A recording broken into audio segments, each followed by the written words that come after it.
নমস্কার, স্বাগত জানাচ্ছি আপনাদের একটি নতুন জার্নিতে। তো আজকে রয়েছি আমরা মালদা স্টেশনে, আর আমরা রওনা দেবো এখনই বারাণসীর উদ্দেশ্যে। তো বারাণসীর ট্রেন রয়েছে আমাদের প্রায় রাত্রি 11টায় বলতে আমাদের ট্রেন ছিল রাত্রি সন্ধ্যা 7:20-তে। তো 4 ঘন্টা লেট হয়ে যাওয়ার কারণে আমাদের ট্রেনটি এখন মালদা টাউন থেকে কাটবে, সেটা হচ্ছে রাত্রি 11টার কাছাকাছি। বালুরঘাট থেকে সেটা হচ্ছে।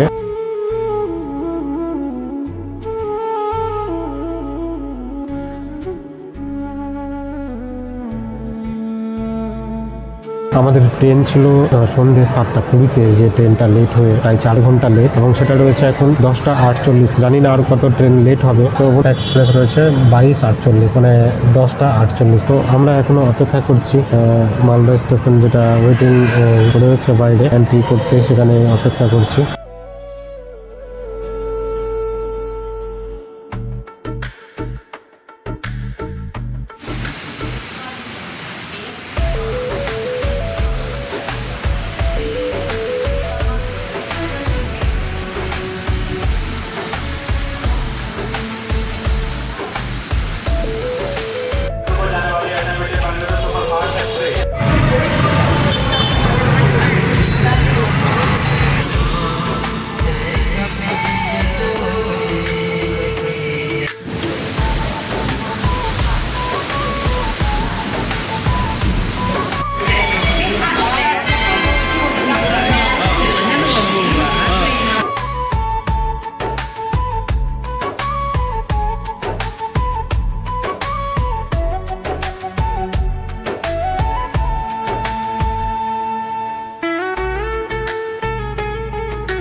আমরা ছুটে চলেছি ভারতের প্রাচীনতম শহর বারাণসীর পথে। আর ট্রেনের জানালা দিয়ে চোখে পড়ছে এক অপূর্ব দৃশ্য, নমঘাট। গঙ্গার তীরে নতুন সাজে সেজে উঠেছে এই ঘাট, যেখানে আধুনিকতা আর আধ্যাত্মিকতার এক সুন্দর মেলবন্ধন। দূর থেকে দেখলেও বোঝা যায় কি নিখুঁতভাবে তৈরি হয়েছে এই জায়গাটা, পরিষ্কার, সুবিন্যস্ত আর একদম শান্ত। এই যে ব্রিজের ওপর দিয়ে আমরা যাচ্ছি, এখান থেকে পুরো নমঘাট যেন এক জীবন্ত ছবির মতো দেখাচ্ছে। গঙ্গার জলে পড়ছে সূর্যের আলো, আর চারপাশে এক অদ্ভুত প্রশান্তি। বারাণসী মানেই শুধু পুরনো ইতিহাস নয়, নতুনের ছোঁয়াও এখানে সমানভাবে জায়গা করে নিচ্ছে। নমঘাট তারই এক দারুণ উদাহরণ।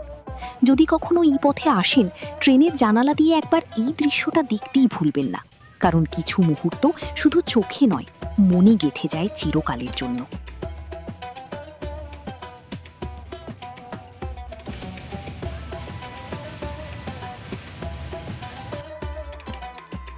অবশেষে আমরা পৌঁছে গেছি বারাণসীর রেলওয়ে স্টেশনে। দীর্ঘ যাত্রার শেষে এই মুহূর্তটা সত্যিই অন্যরকম। ক্লান্তির মাঝেও এক অদ্ভুত আনন্দ, কারণ এই শহর শুধু একটা গন্তব্য নয়, এটা এক অনুভূতি। চারপাশে ভিড়, স্টেশনের চেনা কোলাহল, কিন্তু এর মধ্যেই লুকিয়ে আছে এক বিশেষ আবহ, যা শুধু বারাণসীতেই পাওয়া যায়। এখান থেকেই শুরু হবে আমাদের নতুন অভিজ্ঞতা। গঙ্গার ঘাট, মন্দিরের ঘণ্টাধ্বনি আর সেই চিরচেনা আধ্যাত্মিক পরিবেশ।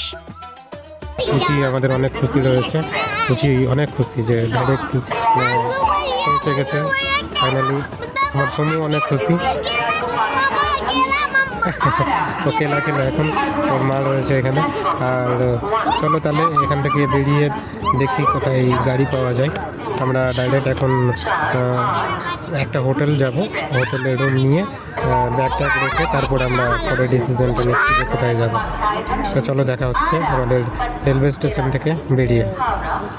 ফাইনালি আমরা বেনারস রেলওয়ে স্টেশনের বাইরে বেরিয়ে গেছি। এখান থেকে মন্দির পর্যন্ত ভাড়া বলছে পার পার্সন 20 টাকা করে। জানি না কত টাকা রয়েছে, কিন্তু আমাদের বলছে যে পার পার্সন 20 টাকা করে নিব, মন্দির পর্যন্ত আর ঘাট পর্যন্ত ছেড়ে দেবো। তো আমরা বেরিয়ে দেখছি, কয়েকজনকে দেখে নিই, তারপরে আমরা এখান থেকে অটো করে আমরা মন্দিরের আশেপাশে একটা হোটেলে চলে যাব। তো এই রয়েছে রেলওয়ে স্টেশনের বাইরে, এটা আমাদের বারাণসী রেলওয়ে স্টেশন। এখানে একটা নন্দী মহারাজের স্ট্যাচুও বানানো রয়েছে, দেখতে অমায়ক লাগছে, অমায়ক, দুর্দান্ত। এটা পুরোটা লোহা দিয়ে তৈরি রয়েছে আর দেখতে দারুণ লাগছে। স্টেশনটাও একদম পুরো তুলনাহীন, একদম দারুণ লাগছে দেখতে বাইরে থেকে। তো চলো দেখি, গাড়ি ধরে নিই, গাড়ি ধরে তারপরে হোটেলে যাচ্ছি, তারপরে আবার কথা হচ্ছে।